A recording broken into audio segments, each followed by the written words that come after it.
So when I was a kid, about 14 or 15, my dad used to talk about a Czech runner who won the 5,000 meter, 10,000 meter, and marathon events in the same race. At the time, I'm not sure if I heard the part about it being done at the Olympics, and I didn't really understand that this was uncommon. I also vaguely remember that this guy would sometimes run with the running group my dad ran with. I never really asked questions about the story, but that was mostly because I grew up not asking any questions because my parents never provided answers and sometimes got angry. Later, I realized that Emil Zatopek, the Czech runner my dad talked about, is a legend in the world of running, and that what he did in the Olympics in 1952 was never done again. The book that we're reviewing today made me realize that there was much more to Emil Zatopek than I knew, and that he was not only a legend because of his athletic accomplishments, but also because of his character and his sportsmanship.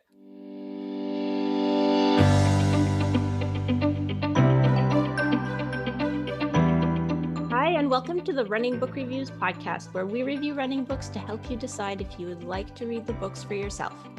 We also hope that listening to us chat about running can help keep you motivated about your own running, or maybe inspire you to try something new. My name is Liz, and with my co-host Alan, we're going to talk with author Richard Askwith about his book, Today We Die a Little, the inimitable Emil Zatopek, the greatest Olympic runner of all times.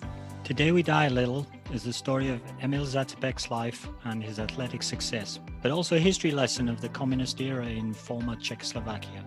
Emil was born in 1922 and he was the seventh of his parents' 8 children. Although not particularly athletic or someone you'd mark as talented, his work ethic was exemplary. He became the world's most dominant runner by sheer hard work. Emil was known for experimenting with training methods and was known for his ability to tolerate extreme discomfort. This book tells an incredible story about a legend in the sport of running, while at the same time acknowledging the difficulty in making sense of all the rumours or the lack of or inaccuracy of the information documented during the communist era. He also explains the fear and difficulty people had to trust others and how difficult it is to get people to talk about that time. So let me tell you a little bit about Richard Askwith before we introduce him. Richard's from the UK. He's a Northamptonshire-based journalist and author whose passions include running, outdoor adventure, and the traditions and ordinary people of the English countryside.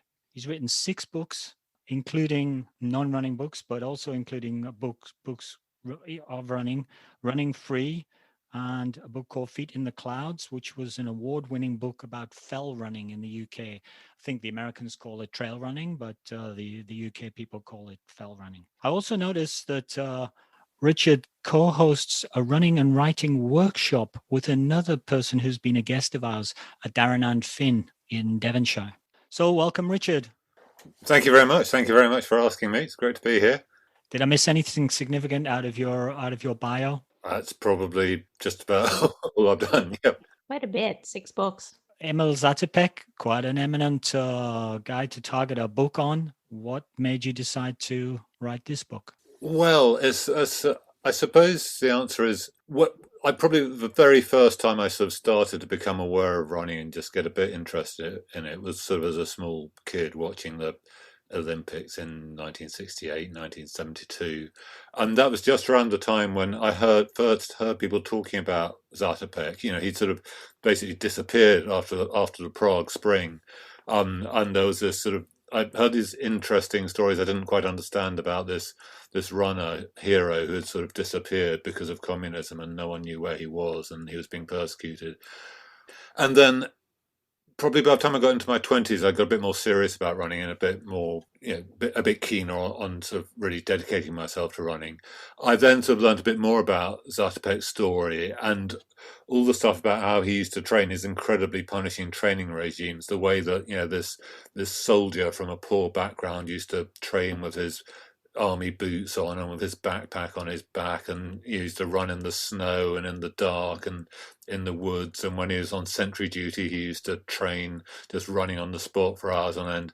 And for a sort of slightly, in fact, very chaotic 20-something-year-old who was just getting used to the idea that running is a way of transforming your life and giving your life focus and purpose. I just really loved the idea of Emil Zatopek as a kind of a role model, I suppose. And I think loads and loads of runners of my generation did like the idea of Zatopek as a role model. He wasn't the most beautiful or stylish of runners. I mean, he was the opposite of the most beautiful or stylish of runners, but he had a great character and he just had great mental, spiritual toughness, which seemed really admirable. So he was sort of a hero of mine all through my running life. By the time I got into my 30s, I then got into fell running, which is sort of mountain running, as you say. Wrote a book about that, was surprised everyone by being quite successful. I then suggested to my agent I might write a book about Emil Zatopek because he was my hero. And my agent said, no one's going to be interested in that. This is the Czechoslovakia, no one's heard of him. And I was sort of dissuaded, so I didn't do it. And I went on and did other books, and I was doing lots of journalism.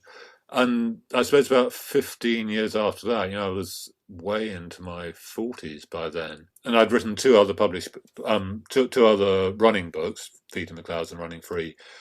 This publisher just got in touch with me who I knew and said, do you know anyone who might want to write a book about Emil Zatopek? So I said, well, yeah, I might, I suppose. But I was sort of nervous because Zatopek was dead by then, for a start. I'd been dead for, he died in 2000. His story all took place in Czechoslovakia. I didn't speak a word of Czech. I'd never been to former Czechoslovak lands. I had very little idea of how to go about it. So I sort of thought, maybe I can't. But I just felt that the story was crying out to be written. It hadn't been properly written before. It's not just a story about running. It's a story about a human being and an amazing period in history and how this person used running and his approach to sport as a way of negotiating some really dark periods of history. So I thought I'd give it a try, really, and that was it. And so I think late 2014, I went to the Czech Republic for the very first time and, spoke my first word of Czech, and it all sort of very slowly snowballed from there.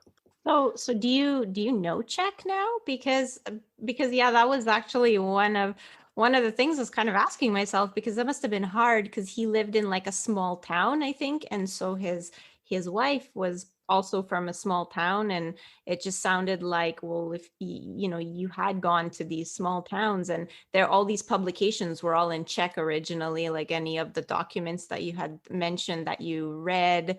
How did you manage all of that? Because probably gathered from Liz's story that she has Czech background.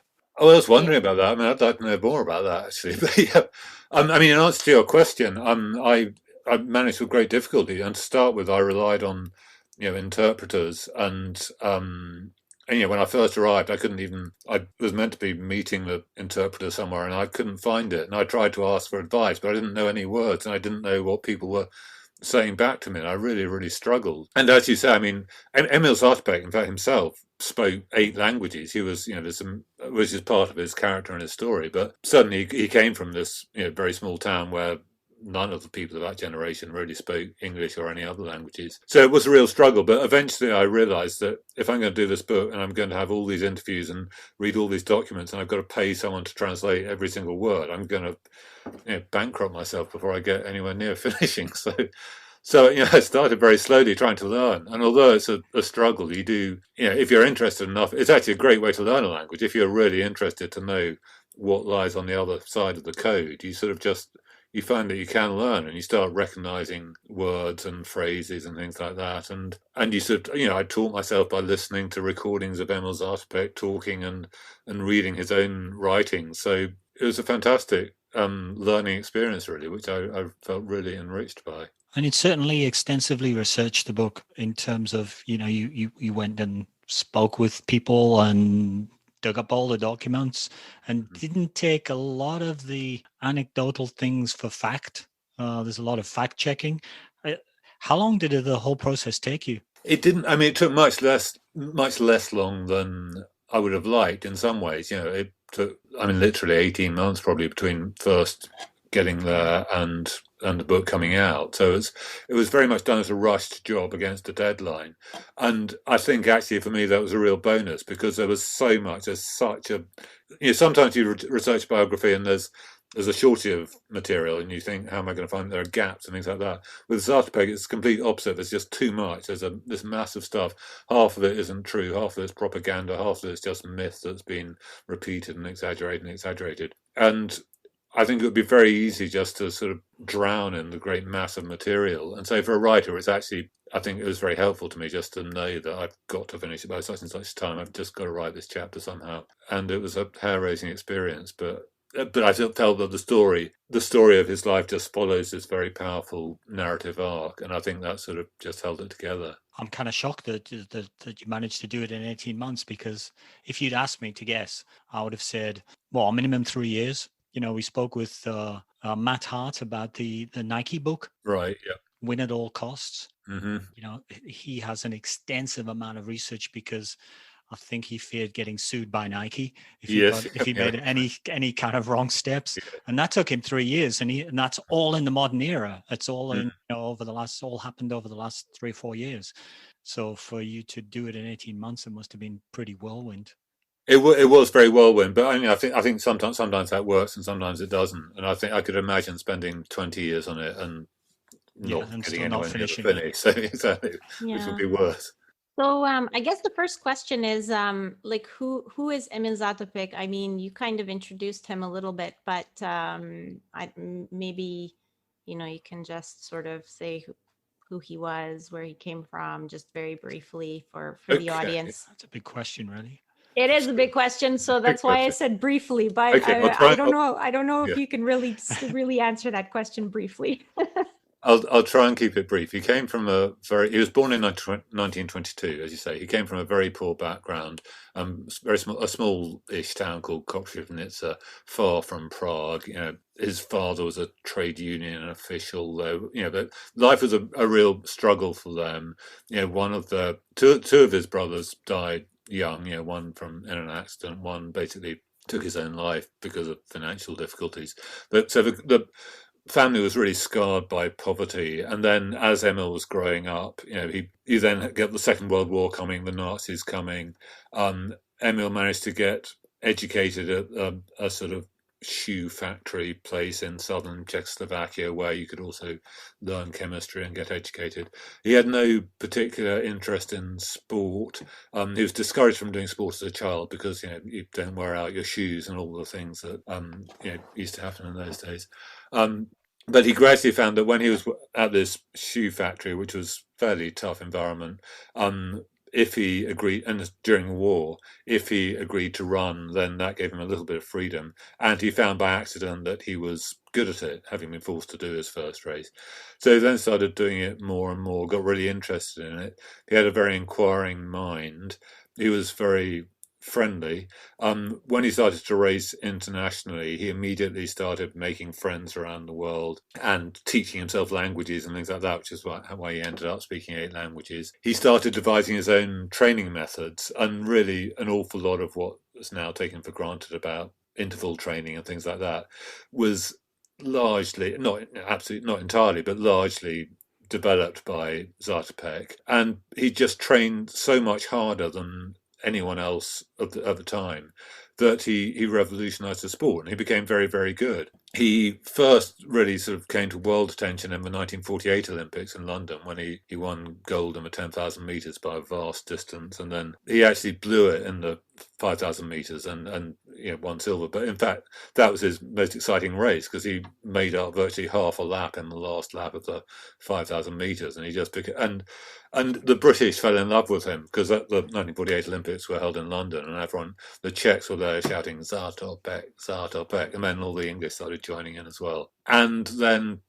1948 was not also the year when the communists took over in Czechoslovakia, which for a young man from Emil's background was initially seen as a good thing. It meant opportunity. He was able to train to become an army officer, and he worked very hard in the army. Also in 1948, he had this wonderful love story with Dana, his wife, who was a javelin thrower, who was born on exactly the same day as him in 1922, and who would later win a gold medal on the same day as him in 1952. And in London in 1948, he was travelling across in London and giving her medals and buying an engagement ring, and it was all very romantic. When he really became famous was Helsinki 1952, which was the first Olympics when the Soviet Union took part as well. It was very much a Cold War Olympics. There was a separate camp for the communist athletes with armed guards and things. But Emil Zatopek had this sort of gift for friendship, which somehow meant that Western athletes started coming over to see him, and he was making friends all over the place, and it became, in many ways, the games of reconciliation. Sorry, I'm going on and on about this. There's so much to say about him. Yeah. Among other things, he won the 5,000 meters, 10,000 meters, and the marathon. 10,000 meters, there he won easily. He was by far the best 10,000 meter runner in the world. The 5,000 meters was his toughest race, probably. It was a really, really strong field. People talked about it as being the race of the century. And if you asked me to talk about Zatopek's greatest race, I would talk about the 1952 Olympic 5,000 meters final, which maybe we'll come back at some other point. And then his third and final race at those Olympics was the marathon. He'd never run a marathon before. But he basically entered because he thought he'd promised the communist regime that he'd win 2 gold medals, and he was worried that if he lost the 5,000 meters, he might be sent to a prison camp or something like that. So he entered the marathon as insurance, and then he ran it, and he runs along with the world record breaker, the Englishman Jim Peters, and starts messing with his mind and saying, "Jim, are we running fast enough? It seems a bit slow." And Jim Peters saying, no, it's fine. And then Emil runs a bit faster. And this was his first ever marathon. His first ever marathon, yeah. In the Olympic Games. In the Olympic Games. And he won it, and he set a new Olympic record by some distance. And it was the fastest Olympic marathon that, all the people behind him were breaking the previous record as well. So he just had this amazing talent to run, largely because, or certainly partly because, he just trained so much harder than anyone else. And some of the British, the great British runners like Roger Bannister and Chris Chataway, who were at the same Olympics, talked about it themselves. And they were saying, we look at the way Zatopek trains and think he's mad, and we wouldn't dream of training like that. But actually, we're the complacent ones. And, the reason he runs so well is he works harder than everyone else. And so gradually after that, the rest of the world started to catch up with him. But I think one of the claims I make in my book, and again we can come back to this, is that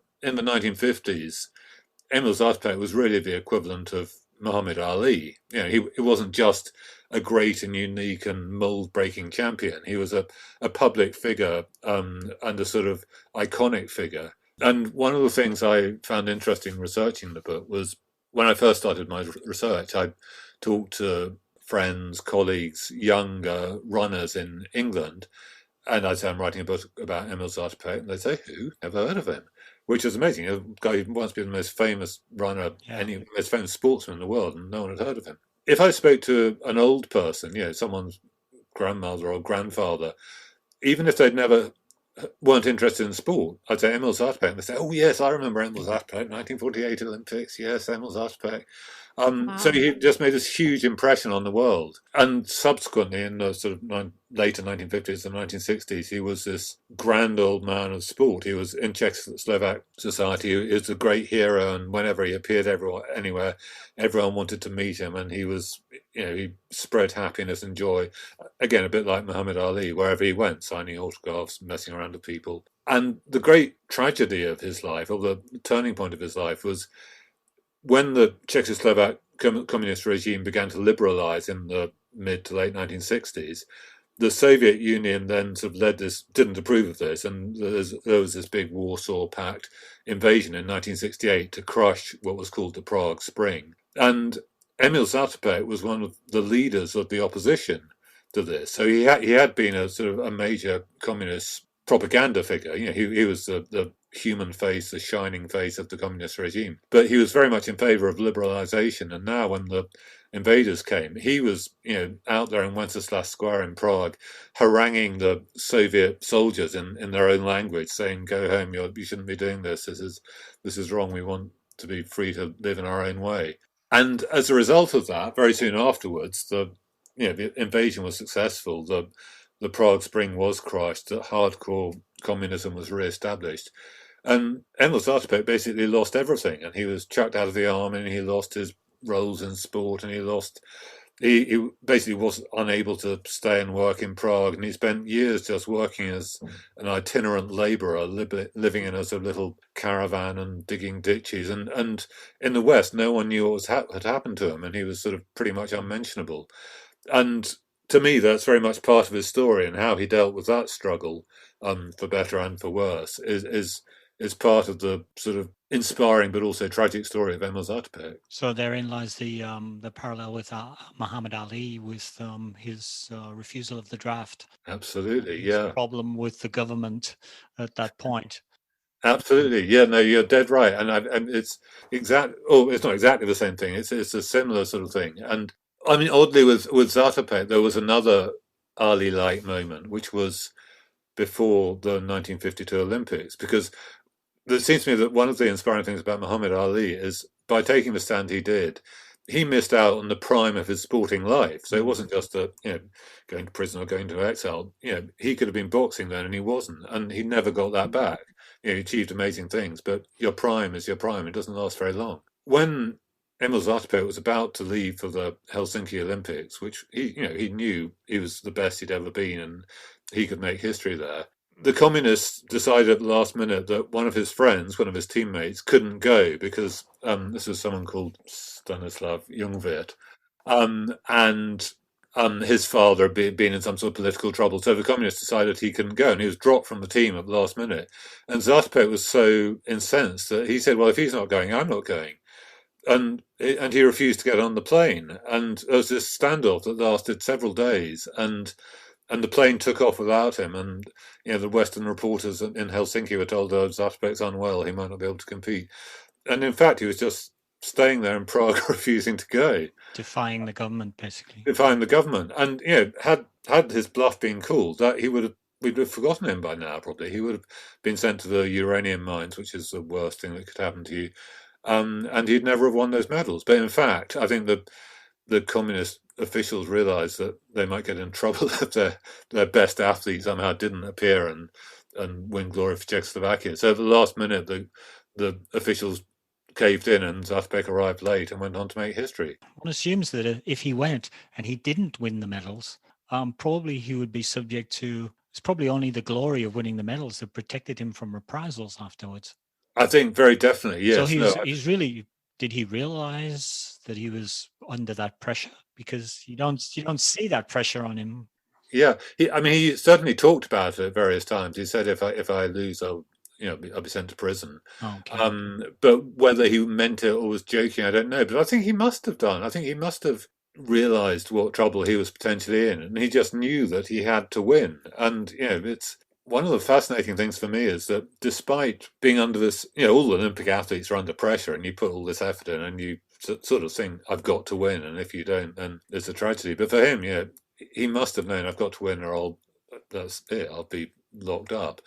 And yet he still managed to compete in this sort of playful way, and he was still making encouraging comments to his friends and rivals. Even in the 5,000 meters, he was, talking to them as they go along and saying, "Here, I'll lead for a bit." So that they were trying to share the lead in the early laps, and it was all very sporting and friendly. And how he managed to do that under that pressure, I simply don't know. And the other thing, I mentioned before about how the Westerners were coming to see him in the communist camp. There was this incident, I think, a couple of nights before the 10,000 meter final, when the Australian coach Percy Cerruti came to visit him and just barged in and started asking him questions about his training methods, and talked and talked and talked and talked and talked. And eventually it was too late for Cerruti to go home. So Zatopek actually gave him his bed and went and slept somewhere else, which is a sort of incredibly relaxed, friendly thing to do if you think, "I've got this big race coming up and I've got to win it. And if I don't win it, I'll be sent to a concentration camp." I think you tell a story of him, the administrators or the coaches or something coming in to wake him up and finding somebody else in the bed. Yes, and it's this exactly. Australian coach. Yes. What are you doing here? What have you done with Zatopek? Yeah, exactly. But that absolutely endeared him to the Australians. I mean, the Australians remember him today. Even they have a fond spot for him. Very much so. I mean, that's partly because I mean, Cerruti wrote about that incident afterwards, and he became a hero. Also, actually, there's several reasons. One of Zatopek's rivals in 10,000 meters, Les Perry, became a really good friend. He trained with Zatopek. Zatopek gave him his vest, I think it was, at the end of the games. And then Perry, years and years later, invited Zatopek over to Australia and started this Zatopek race that they have every year. So yes, he's very specially remembered there. And the other story that he's remembered for is, of course, Ron Clark. So basically, Ron Clark, as I imagine quite a lot of your listeners will know, was the great distance runner of the 1960s, and he broke most of Zatopek's records. And he was just the most beautiful runner, way ahead of everyone else. But somehow he always blew it on the big occasion, and he blew it in the Tokyo Olympics when he was beaten unexpectedly by Billy Mills, and various other things went wrong for him. So he had all these world records but no gold medal. In 1966, the Czechs decided they wanted to invite him over to a guest event in Prague, and so they got Emil to write to him, and Ron Clark came over, and Emil was sort of his host for a few days in Prague, and Clark ran in this race and won it, and he went training with Emil, and Emil took him to the woods where he liked to train, and they got on really well, and then they went shopping together, and all these things happened, and Clark was amazed at what a celebrity Zatopek was. He would just sort of park his car in the middle of the road, and policemen would run up and they'd see who it was, and they'd say, "Oh, Emil, that's fine, stay there." He's kind of a law unto himself, or such a celebrity that he can waive all the rules, it would seem. I mean, absolutely, yes. Your storytelling in the book is fantastic from that point of view. He's sort of parking his car, and people are thinking, "Oh, he's going to get into trouble," and then people go, "Oh, Mr. Zatopek, oh, quick, fine, I'll look after your car." I'll look after your car, exactly. Yes, that's amazing. But this is all true. That's just comes straight from Ron Clark. But then, as they were leaving, they go to the airport. Emil escorts him through the airport. Somehow he just walks through security and goes with them all the way to the airport steps. As they're saying goodbye, they shake hands, and Clark feels that he's pressed this little package into his hand, and he thinks, well, maybe he's asking me to smuggle something out, because it was still under communism, it's still the Cold War, it's still, even in 1966 with liberalisation beginning, it was still relatively hardcore. So Clark just keeps very quiet about it, puts in his hand in his pocket, and doesn't even open it until, there are various versions of the story, but he told me he didn't. He opened it eventually when they landed in London, and he looks inside, and inside the package is one of Emil's gold medals from Helsinki. So he's just given him this present, and when he gives it to him, he says, "This is for you because you deserve it." And Clark didn't know what he meant, and then when he opened it, he said he just looked at it and he wept. He was so moved at this generosity. And one of the things that I find interesting about that episode is that it's not like giving, when people make generous gestures today and you have social media and everything immediately appears and the whole world knows what you've done. Yes. This was an entirely private gesture that no one was ever going to find out about. I mean, it's only years later that Ron Clark wrote about it, and then a few years after that, it got back to Emil's wife, who was furious because he had given away one of our medals. He never even told her. Never even told her, no. It was just all this very private gesture from one man to another, because he thought Ron Clark was a beautiful runner, and he deserved it. But he sort of had this habit of giving things away, and I know at one point in the book you had mentioned that his wife decided to lock up all the remaining medals because they were kind of disappearing. So she decided to lock them up so he couldn't give any more away. Yes. No, he had this amazing, almost compulsive generosity, and Downer had to lock all that up. And also this thing when fans used to appear from around the world, and they'd say, "Well, I want to meet Emil Zatopek. When can I find him?" And some of them would find their way to his door. And Emil would not just say, "Come in, have a drink, I'll sign an autograph." He'd say, "Come in, you've got to come and stay with us for a few days, or have a meal with us." And eventually he was so hospitable that the local campsite, when they got full up, they just send people up to Zatopek's house to stay with him. And so Dana she eventually declared that this had to stop, and that the Zatopek campsite was no longer open to visitors. But he was amazingly sort of friendly, almost compulsively friendly and generous person. And that really is, I think, the secret of his myth.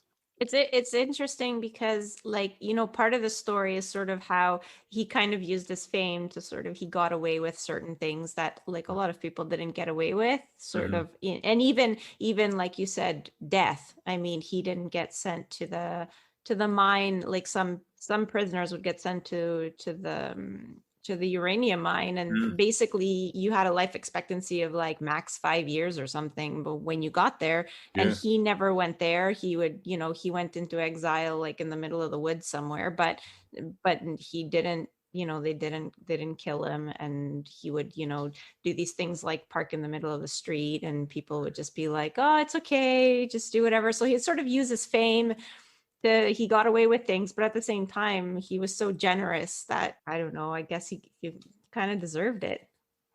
I think so. Yes. I mean, it's interesting. I mean, I'd be very interested to hear what if you know more about what your father told you about Zatopek, because there are some people in Czech Republic who felt that he was too close to the communist regime, because very much when he won his medals in Helsinki and also in London in '48, they made a huge thing of it. You know, this is what the great new communist regime can do for Czechoslovakia. We've got, the most famous sportsman in the world. And Emil was, appearing on propaganda films, and he was going around visiting factories and visiting schools and making speeches and things, and he was very much seen as the sort of the poster boy of the communist regime. Some people felt he got too close to the communist regime and should have done more. And in the book, I look at that several times and at various episodes, where I think there were things that he should have been and was ashamed of, but then other things where he did things that he could have been proud of. And I think in an incredibly difficult and tragic situation for almost anyone in the country, where really you either had to do what the regime said or possibly just commit suicide, or say goodbye to all your hopes in life.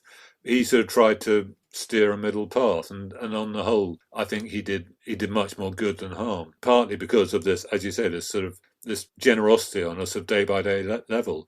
I remember one of his friends saying, he lightened people's lives, because wherever he went, he'd meet people. People would rush up to him saying, "Emil, Emil, can I talk to you?"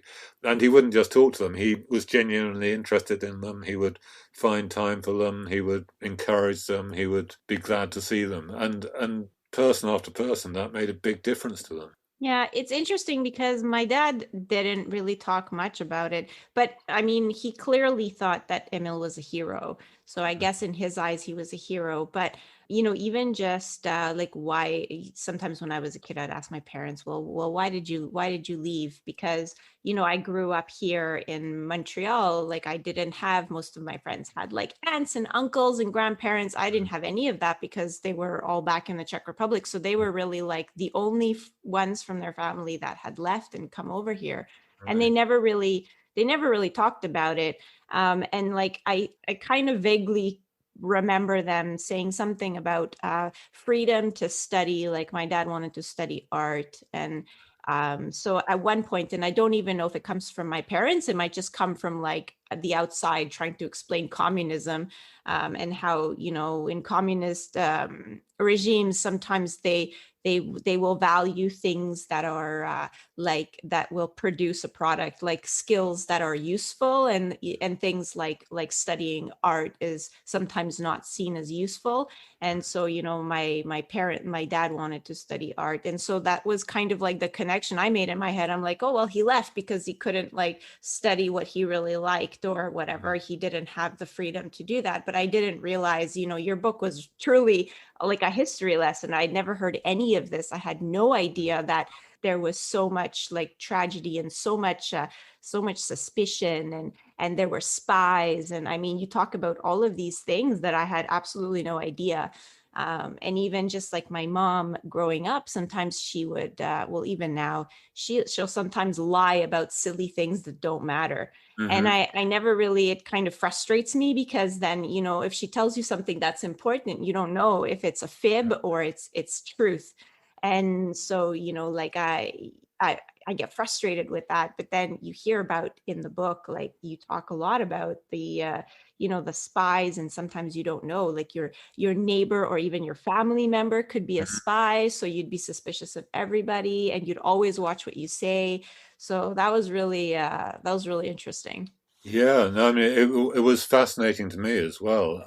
One of the most interesting things really was going through the Secret Service files are available if you can, apply in the right way and get permission from the relatives. And I managed to look at all Zatopek's Secret Service files, which got the hundreds and hundreds of pages of these very close Hmm. records, and some of them it's just absolutely stunning. You get sort of verbatim accounts of marital rows, for example, or someone who went to a party in their house, and they say that after 10 minutes, Emil went into the kitchen with this person, and they talked about that, and you think it's like being a fly on the wall, just watching these people's lives. And from an author's point of view, in some ways, it's wonderful. You think, God, if I could have this for every moment of his life, that's what you want as a biographer. But also sometimes it felt so intrusive. And I remember at least one thing where I just didn't use it, or I didn't really write about it because, Dana was still alive in those days when I wrote the book. And yeah, it was just telling you what was going on in their marriage to a degree that it doesn't seem right to spy on people like that. Hmm. And I think they say that 1 in 4 people in Czechoslovakia under the communists was to some extent an informer for the secret services. Although, that covers an awful lot of things from, being a hardcore informer to just saying yes, no, just sort of not actually totally refusing to cooperate. So it was a very strange society then and had a lot of effect on people. And I did find when I was trying to interview Emil's contemporaries that I didn't realise till later on in the process that people are very slow to give their trust. And when you first approach, it's actually a bit like, I don't know, the teacher asking you something and you just give them the minimum answer you can have to keep yourself out of trouble. But then if you come back and someone gets to know you and they decide you're all right, then they'll tell you a bit more. And then maybe they won't, next time I'll tell you even more. And sometimes, you get to know someone really well over a long period, and gradually they start sharing more and more with you. But obviously, if you're living in a society where 1 person in 4 is likely to inform against you, then of course you have to be careful. Yeah. And back in that time, I guess making trips overseas, you were very, very controlled under the communist regime in terms of exposing yourself to the terrible Western capitalist dogs or whatever. And Yes. it seemed that Emil was expected to sort of, control himself in certain ways and issue reports when he got back and those kind of things, because he was working for the army. He was in the army for a long time. He was in the army for a long time. He was in the army really until he was chucked out in 1960. Well, he was chucked out in 1969. I don't think he actually did that much in the army once he became a really world famous athlete. I think most of his time was spent training. I don't think he provided very much useful information, but I remember there was suddenly one trip where he went to compete in Algeria, and he gave a report back, which he also put in one of his books, which is basically that in the market they sell oranges and this and the other. It was like a travel piece. It wasn't spying exactly. I think there's another time when they went to Paris and he'd been told to come back with some information about aeroplanes. So everyone, he just sort of told all his teammates, "Right, we've got to spot aeroplanes," and people were just saying, "Look, Emil, there's an aeroplane." He'd write it down. You So just it's go sort of, through the motions in order to Yeah. fulfill the request, but not yeah, really provide any info. yes.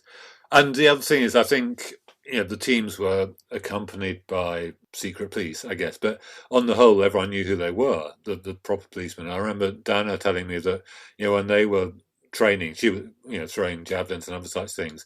There would always be a secret policeman working for them, so they'd sort of the girls would make friends with them and flirt with them and generally sort of mess with their heads, and they'd get them to go and collect the javelins from them or discuses, so at least they're doing something useful. So it was very oppressive, but it wasn't all 100% efficient. So, and I think most people survive by just learning to play the system and not give too much, not defy them too much, so stay out of really bad trouble, but don't cooperate enthusiastically. Just you mentioned Dana. I was just going to ask you, how did Emil meet Dana?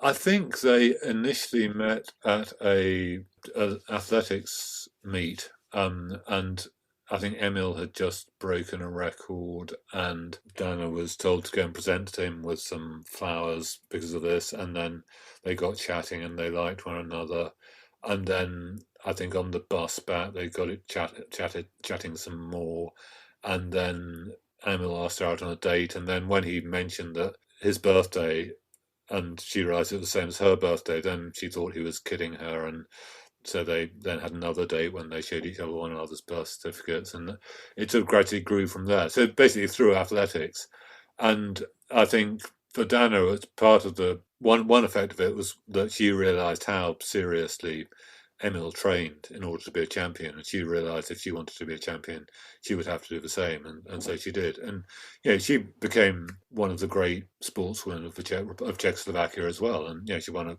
a gold in 1952, but she was still won a silver in 1960, I think. So she was a really important figure in Czech sport. And that was partly because of Emil's influence. And when they married in 1948 after the Olympics, they were absolutely one of these celebrity couples. I mean, it wasn't just Emil; it was Emil and Dana, and everyone kind of a power couple. Yeah, exactly. The original power couple. Yeah, exactly. Yeah, and she went on actually to coach for a long time. I think that's what it sounded like in the book. Even all the years that he was in exile, she was coaching. Yes. Athletics. I mean, she carried on coaching informally until way into her 80s and 90s, pretty much. But she was. I think the difference was she was a very good coach. Emil coached a bit, but I think everyone said he wasn't very good coach. Very good at it because he just wanted everyone to be as mad as he was, and I don't think anyone else was. So I think Dana was a bit more empathetic. So I actually have a question a little bit about the Olympics. I don't know if you kind of are gonna really know much about this, but I had heard this before that amateurs couldn't accept prize money, and the Olympics used to be for amateurs, so you couldn't be like receiving money to train in order to compete in the Olympics. I don't know if that's still like that, because now you have runners with shoe deals and getting paid by sponsors to train, and they go compete in the Olympics. You mentioned this about Emil, how he had won some prize money, but he couldn't accept it. Like how common was that back then? It depends. I think it depends what precisely you mean by back then, because I mean this was slightly on the era when everything was changing. So back in, for example, 1948, there was no. It was amateurism ruled, and if you took money, you would be banned, and there were various great athletes from in the past who had been banned for taking money. I think there was I mentioned a race, probably it might have been in Algeria, when Emil won a prize and someone gave him some cash and he said, I can't take this, I'll get into trouble. So he gave it to someone else instead. Then later on, I think 1956 was the first Olympics where that was when Horst Dassler of Adidas started going around giving away trainers or running shoes to people, and sort of kit sponsorship began to emerge as an idea. But athletes were still very much expected to be amateur, really, until I think 1970s, 1980s was when it began to switch over. But some of the Western runners complained that as a communist, in Czechoslovakia, as a member of the Czech army, who was allowed to train for an awful lot of hours per day while getting his officer's salary, Zatopek was something close to being a professional in a way that wasn't open to Western runners. But then other Western runners disagreed and talked about how in practice, certainly in Britain, if you were a really good Olympic prospect, you probably find an employer who would let you take it fairly easy for a couple of years if you were in with a shout of bringing back a gold medal and bringing glory to the company. So it was sort of slightly a little bit of one and a bit of the other. And amateurism has obviously always been a much more attractive creed for those who are quite well off in the first place. But if you're too poor to train without getting, if you can't afford to take time off to train, then it's obviously makes much more sense if you can be paid a bit for your efforts. What about traveling? Did they have to pay their own dollar to international events? No, they didn't pay their own travel expenses, as well, as far as I know. Generally, that would have been paid by the organising bodies.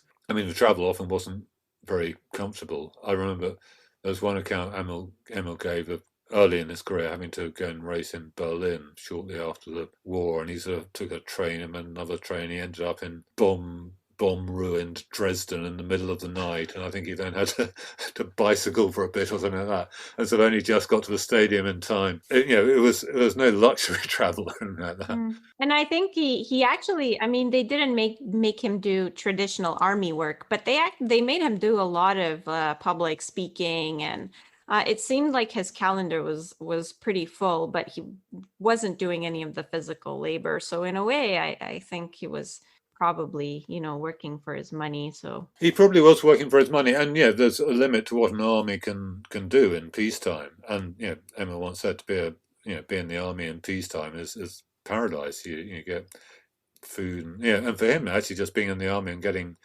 roof over his head and getting regular meals and things like that, and that was a real luxury.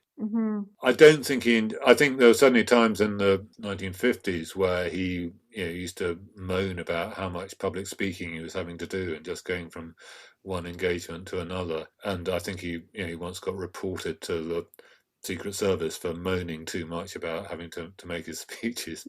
But then when he was chucked out of the army and became a sort of unmentionable person in 1969, then he really missed it, and that upset him a lot. I think he got used to being a public figure and this sort of person spreading goodness and happiness wherever he went, and suddenly he was a nobody, and people were crossing the street to avoid him sometimes, and it's quite a miserable situation for him. I think your book gives a great insight into the sort of the character and the multifaceted character that Zatopek was. But there's some great anecdotal stories. A couple with Dana, which kind of touches on their relationship a little bit.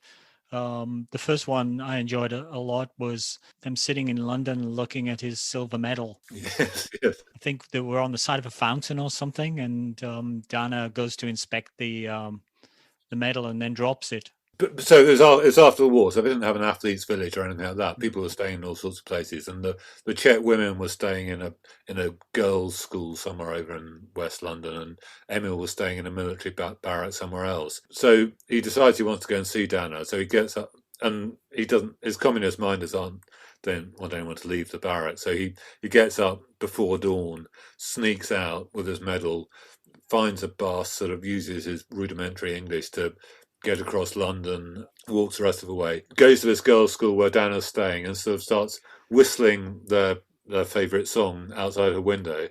So she looks outside the window and hears him and comes down. And this girls' school's got a swimming pool, so they go and sit by the swimming pool, and he says, "Look, Dana, I've got this new medal," and she opens it, and it's in a little box, so she opens it and it drops in the swimming pool. So at this point, Emma has to strip off, dive in, retrieve it from the bottom of the swimming pool, and just at that point the headmistress of the school comes out and sees this naked Czech fumbling with his underpants trying to get dressed, and so he's sort of sent out in disgrace. But I remember that was one of the first, I think that was probably the first time I ever heard Zatopek's voice. He was being interviewed on some program and telling this story in English, and there was something about the way he remembered it that was just so sort of romantic and nice and innocent and cheerful.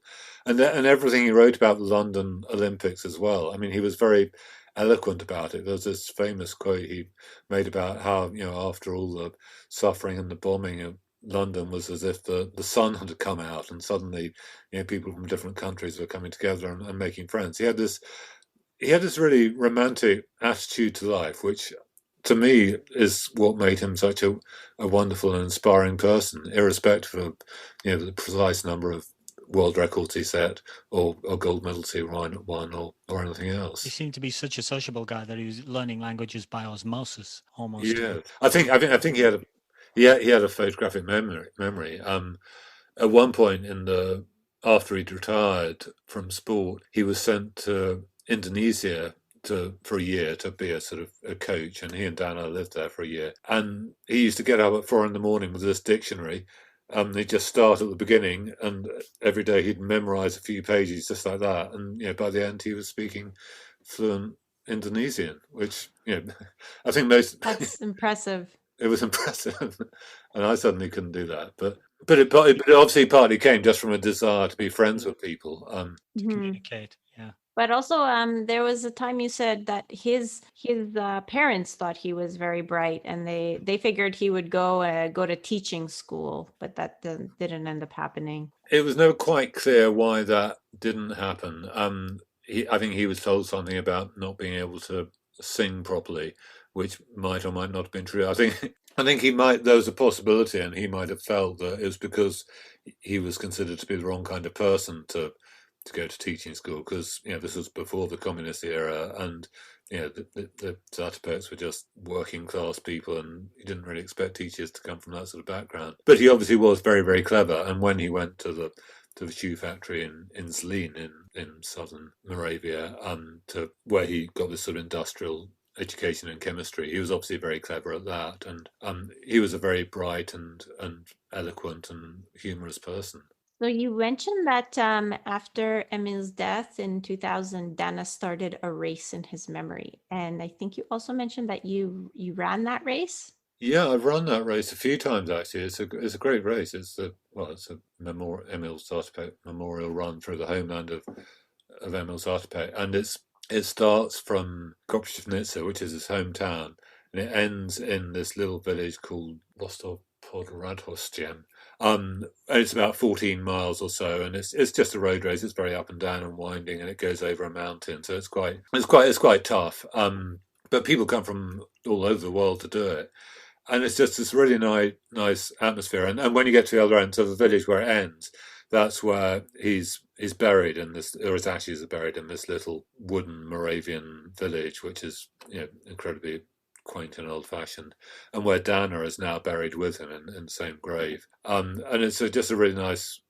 It's just a really nice race, actually. I mean, it's tough, and you could, if you're a good, better runner than me, then you can run it really fast. And Does it still exist? Like, do they still do it every year? Oh, yeah, Well, still maybe do it not every now, year. but Yeah, they do it on the nearest day to Emil and Dana's birthday, which is September. The 19th of September, according to the book. Exactly. So, no, I'm sure it probably isn't happening right now in the pandemic, but with a bit of luck, it might even be starting again this year, in fact. I think Liz has this on her bucket list. yeah, I saw that race in Epic Run to the World. I wrote Epic that. Runs in Yeah, the that's right. World. Yeah, I did notice that you wrote that entry for that race. So the way that the book was, we had to like decipher the little initials and then go in the back of the book and see like what they meant. But yeah, if you're going back to your parents' country and you want to do some running, you've got to do that. Really, it's really, really nice atmosphere. I think it's going to be on my bucket list, but yeah, we'll see. So my Czech is not very good because although it was my first language, I started answering my parents in English as of like the age of 5 when I went to school. So I learned English and then that was it. But I do still I would understand anything somebody's telling me, and I can read, but my level of reading is not like I can't read a legal document, for example. That's a bit complicated because they use like complicated language, kind of like in English, but now it's in a language that I'm not as comfortable in. Yeah, so I don't know. It's that the race is definitely on my bucket list, but I would make sure that I know where I'm going exactly. I've been to plenty of countries. Where I haven't known any of the language. Japan or China. You can manage. Just channel your inner Zatopek. You'll be fine. Yes, I think that's right. Actually, yes. Basically, take a dictionary with you. Yeah, start learning. We know because we've read the book, but probably our listeners don't know why you called the book "Today We Die a Little." Perhaps you could explain that to us. Sure. Well, I mean that's a quote from Zatopek. Interestingly, actually, it's a quote that very few Czech people know. And lots when it was translated into Czech, lots of Czech people ask me, why is it called this? It's weird. Whereas the Czechs have lots of quotes that we don't know in the English. But anyway, so Zatopek only ran 2 marathons in his life. One was the one where he won the gold medal in Helsinki, and then 4 years later he went to the Olympics in Melbourne in 1956. He was getting on a bit by then. He was sort of passed his best. I think he set his last world record in 1954. He'd also been injured. He had to have a hernia operation just a few months before the Olympics, so he couldn't train at all. He was desperately trying to get, and he was still sort of limping a bit when he got to the Olympics, and he was so desperate to get fitness back that when they were flying out to Australia, he was running up and down the aisle of the plane trying to and his teammates were so worried. Oh, people in the squad were so worried that he was going to crash the plane that they physically held him down so he couldn't do it. His chances of winning the marathon were pretty slim. I think he had planned to run the 10,000 meters as well, but he realized he couldn't do that. But he went there, and it was a bit like Helsinki in the sense that all the athletes wanted to talk to him, and athletes from different countries came and made friends with him. There were quite a few Americans came and trained with him. So when they were on starting line, it was an unbelievably hot day. It was sort of anything from 30 degrees to 35 degrees. And, everyone was sort of covered in Vaseline to keep the sun off and wearing hats and things like that and wondering how they were going to survive. And Emil, anyway, he wasn't fit and he couldn't even run without a limp. And at the beginning, he just said this thing in English to his fellow Americans: "Men, today we die a little." And it was sort of said as a sort of a cheerful thing that, it's going to be bad and, we might almost die, but we're just going to do it anyway. And then, and so off they went and ran and probably did pretty much almost die. And in a way, that to me, that's something about what running is all about. I think that's why it's such a popular quote among English people who've heard it, because it expresses something of running. You push yourself until you're feeling so awful, you feel like you are dying a little, and yet somehow you survive and you get something done that you didn't think you could get done. And that's the great thing about it. But because it was spoken in English to English speaking listeners, it never really caught on in Czech. And conversely, when I started researching the book, I found Zatopek sayings that I'd never come across before. So, the one that they all recognise in Czech is something I translate as, when you can't keep going, go faster, which is nonsensical, but also in a sort of strange sort of way expresses what a lot of runners understand. Yeah, you get ground down by the pace, and all you need to do is change the pace. Exactly. You tend to think about changing the pace downwards to slower. Just changing the pace is perhaps enough. Yeah, exactly. Well, I think you're probably right. Actually, you put your finger on it. Yeah. Fantastic. Perhaps you could just talk a little bit about, because we haven't touched on it, Emil Zatopek's records in terms of his performance. I think it's sort of apparent as you read through the book that, his domination was in the 10,000 meters. I think he ran for years and years without losing. I think I'm trying to remember the exact figures, actually. It must be in the book somewhere. In true highly researched authored books, you're actually doing the research as we speak. As we go along, exactly. Yeah. But he went years without being beaten at 10,000 meters. I'm trying to work. I think he did about 80 races in succession. No, hang on.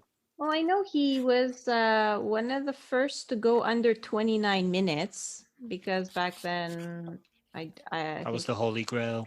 Yeah, that was sort of like, it was sort of like, oh, he would have, no one can go under 29 minutes, and then he goes under 29 minutes. I mean, I know today, because you had mentioned it in your book, and also, because some of the records have been broken during the pandemic, but today, I mean, they're running, 26 something for the men's 10,000. So it's just unbelievable, the difference. And but when you look at what they were running in, the equipment and the tracks they were running on and things like that, I mean, they're not really comparable. And I suppose all you can really say is that without Zatopek, people wouldn't be running the races out, the times they are today. He showed the way.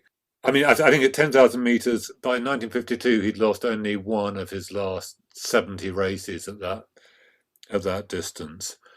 So he used to race a lot, and everyone beat him. I think nobody he beat everyone. He set, I think, 18 world records altogether, including, I think in some ways more impressive things that, in 1954, when he's probably even past his best, he still managed to set a 5,000 meter world record, and that wasn't his best distance. He set another 10,000 meter record in 1954. It's not all the times have been beaten and were beaten. Ron Clark beat a lot of them already. One of the amazing things about Zatopek is the circumstances in which he did these things. So, in the two records he set in 1954, one of the extraordinary things about that was it was all in the middle of this row with, he did it in Belgium and in France. And he was involved in this row where the French wouldn't let him in because he'd said something disrespectful about Paris, and he was considered a communist propagandist, and so wasn't allowed in. And so he was sort of waiting in Belgium and only arrived at Cologne for the race at the very last minute. But nonetheless broke the world record, and then flew back to Belgium and broke another world record. And similarly, the record he set in 1950 when he won at the same distances at the European Championships. He got food poisoning about 10 days beforehand. He spent a week in hospital having, had to have his stomach pumped, and was told he couldn't possibly race, and just managed to check himself out of hospital in time to get on the plane at the last minute, and then arrives in midweek, and yet still, wins. Seem to think beer was a good recovery drink as well, or I seem to be well into drinking a few pints of beer to get himself ready for an effort. Yes, no, he was a great believer in beer, and one friend told me that he used to say, he said, "This gives me power." But when they went to the Melbourne Olympics, he had this sort of crates of Pilsner Urquell lager flown out sent out with him so that he could have all the beer he needed. I think it's possible that in later life that enthusiasm became a bit of a problem for him, certainly at times. He especially when his life had fallen apart in the late 60s, early 70s. Alcohol became a bit of a problem, though ultimately he got it back together again. But back when he was running, beer does have restorative properties. I'm told, that's what I've always firmly believed. And he certainly was a believer in that. I think Alan wants to believe that too. There you go, Liz. You see, that's why I have the edge on you. Yep. So because we know that Emil trained really hard, and he was doing sort of the equivalent of interval training. And your book mentions very impressive quantities of intervals, something like 100 times 400 at his peak is what he was doing. And he didn't do this like we do it today, 3 times a week, all periodized over, several months and back off during races. He would just kind of do it 7 days a week, and he would run all these 400s basically every day as training. But I don't know if you know, but what were his competitors doing? Because it didn't seem that this was common at all to be running intervals like that. But then did they just kind of go for runs? When he first took up running and joined a running club and was being shown how to run by other people, the distance runners, it was very much just going for runs, going for slow laps around just ran around the track slowly. And Emil, he said, if I wanted to run slowly, that's how you train to run slowly. If you want to train to run fast, you've got to run fast. And other people were sort of developing interval training as an idea for shorter distances. I think Emil thought that he'd get the best of both worlds by doing these heroic volumes of very intense 200-meter and 400-meter repetitions. I suspect that possibly by the end of his career, and I think the sort of 100 repetition thing was into 1954 by then, I think he was pretty probably overdoing it. And had he trained a bit smarter, he could have been much, much faster. But I think he was being driven all this time by this fear we've talked about before, that if he started losing, then he'd be a nobody, and who knows what trouble he might get into. So he sort of felt he had to keep winning, and he probably didn't dare to back off, which in a way is a shame. I think when he started doing the training the way he did, it was a big pioneering, brave journey of discovery, and he was just trying things and seeing that you could work harder and harder and you go faster and faster. I think by the end he was just working harder and harder because he didn't dare not to, and probably that's why by 1956 his body had sort of started breaking down. Yeah, that's kind of sad. I guess also at that time, we didn't know the things we know today, that overtraining, and I mean, you didn't really have these concepts because I guess there wasn't there wasn't so much knowledge sharing because there was no internet, and people were used to doing much less, and it was working for him all those years. I can see how he would have kind of gotten into the trap. It's it's sort of like, well, you're progressing, so last year I did this year I should do a few more. So yeah, which is quite a sensible way to think in a way. But I mean, I think some people like the British runners were very much thinking in terms of trainers were thinking in terms of overtrain. You mustn't overtrain, and taking that to ludicrous extremes. You just really take it easy. Maybe do a run today and then take a day off, and maybe do another run tomorrow, but not too hard, etc. So they were just not working hard enough.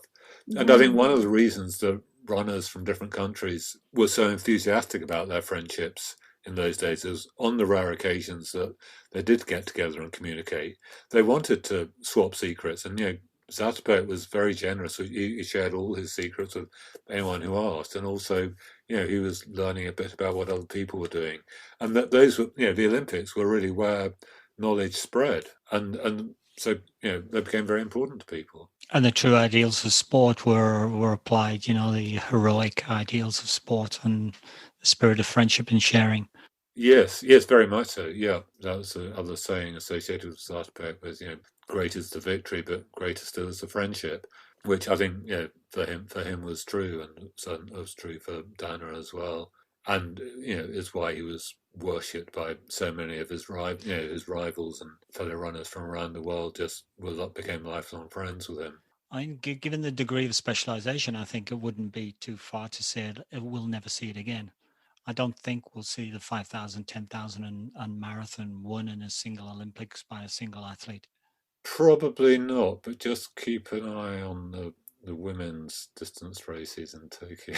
That's well said, actually. That's well said, because I was thinking men's races. So it is hard. I think the degree of specialization is very hard, and it's always the case with three distances. Whether it's long distance or short distance, it's very hard not to have a weaker event of the three, and you've almost got to be quite lucky, or like Emil, just run one heroic race to win the weakest one. Yeah, it's true though that there's a woman, I can't remember her name, but I think it was an Ethiopian in the last Olympics that won, but by a huge margin, the 5,000 and the 10,000. So just gotta get her running that marathon, and you might have a female Emil Zatopek one of these days. I think you might have that on sooner than you think, but we will see. Yeah, we will see. Richard, where's the best place for people to get a copy of your book if they want to get one? Depends where people are. I don't know much about where the best venues are in America, so I sort of referred people to Amazon, which is probably very bad of me. Can you use hive.com there? I haven't heard of it, but I think I'm not even sure if it works over there. So I don't feel confident of recommending. So anywhere you can find it, basically. Anywhere you can find it. After State We Die Little. It's possibly also worth saying, actually, that next year, 2022, will be the centenary of Emil's birth. So it's actually a great time to start reading about Zatopek, and I hope that maybe his story will become a bit better remembered over the next year or so. And what's next for you? I mean, you wrote this book in 2016, so you've probably been up to some things since then. What are you up to at the moment? I'm currently working on a book about running in later life, which is a very interesting subject. I've still got quite a bit of work to do. But I was interested when you were talking about your plans for a sub-3 marathon. Are you you aware of Ed Whitlock? Yes. Yeah. Okay. So, and Gene Dykes. Gene Dykes. Gene Dykes. Yeah. So I think you're very much young enough to be going sub-3. Well, sub-3, I'd say. Yes, in the history of running, yes, but every person's an individual, so that's true. No, I think that's what I'm working on. Okay. Now. I think there's a subject I'm very excited about, but it's a big subject. That is a big subject. As an older runner, I'd be very interested in that when it comes out. So would I. So when it comes out. Yeah. And if people want to follow your exploits, are you a social media person? I am on Twitter as Richard Askwith, although I'm probably the world's least active Twitter user. No, I beat you. Really? and I have a website, which is richardaskwith.co.uk. Those are probably the two simplest ways to follow me. Perfect. So we'll link those in the notes for the episode. Fantastic. So I thought, I mean, you guys all heard that I was, I was very enlightened by reading this, but I thought it was wonderfully written. And the book tries to make sense of all the information about Zatopek's life, even though the sources are not always reliable. So that was quite the undertaking. Yeah, congratulations on that. Richard describes Zatopek as a hero, but also as a human being with flaws. In the end, Emil Zatopek remains a hero, but his positive contribution to the world far outweighs flaws and mistakes he may have made along the way. Yeah, Richard, you summarize Emil so well, and you just bring him to life for all of us. And it's so inspiring to read about his life as kind of like a common person in growing up in a difficult time. And sometimes I would read the book and I would have a planned hard run, and I would kind of tell myself, like, I have nothing to complain about now, because Emil Zatopek did all these great things in much more adversity than I'll ever have. I also liked all the details about Emil's peculiarities, like when he would give away his valuables without even thinking about it. He gave his watch from the Helsinki Olympics to a fellow athlete that just didn't have a watch, so he just gave him his Helsinki watch. So all those kinds of little tidbits of information were slid in everywhere in the book. So that was fantastic. I really enjoyed it. So I think anybody that likes to read biographies, this one is outstanding, and you'd enjoy it. And the format, we had the hardcover. The format of the book is really nice, with the cover with Emil kind of running, not looking too graceful. But if you look at old YouTube videos, it's exactly him. That's Emil Zatopek. I guess for me, I would concur with most of everything you said there. The book's massively researched. I was shocked to see that you did it in 18 months, Richard. And it tells a very complete story. There's a big, thick section at the end which has all the references and the research of all the sayings and where you found all the evidence of the details. And all the details of Emil's life and circumstances are in the book. We see Emil as the hero and the flawed human. We see the joy and love and the incredible hard work, sometimes in extremely difficult circumstances. For example, Emil never gave up on his training. We see situations where he's on guard duty and he's running on the spot just to get his training in. The book taught me a whole heap of stuff about Czech history and the Cold War, which was fantastic, and puts into context and makes more incredible some of the achievements. But also, just from an author point of view, some of the race descriptions and some of the anecdotes with respect to Zatopek in the race and how it's described actually had me in tears while I was reading it.